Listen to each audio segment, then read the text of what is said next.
Lalong tumitindi ang mga eksena sa GMA Afternoon Soap na Unforgettable. Sa isang confrontation scene, tila nauwi sa totohanan ang away ni na Benjamin Alves at Polo Ravales. Makichika tayo kay Lars Santiago. Tatago mo dapat siya.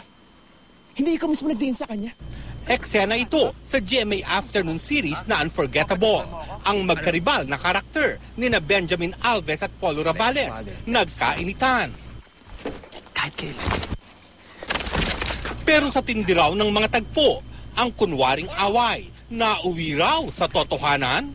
Aminado si Benjamin na nasaktan nga niya si Polo. Maging katulad niyo. Get out of my face.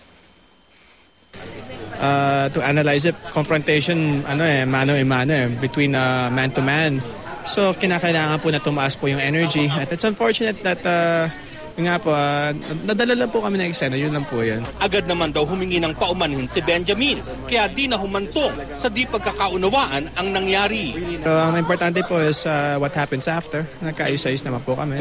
Si Polo naman, very open-minded daw sa mga ganitong insidente. Sa sobrang intensity na binibigay namin sa eksena, siguro hindi may iwasan yung nagkakasakitan kami or nagkakatamaan. Which is part ng trabaho namin yon. Bukod sa mainit na confrontation scene ni na Benjamin at Polo, dapat rin daw abangan ang pagpasok ng karakter ni Rocco Nacino. Lars Santiago, updated sa Showbiz Happenings.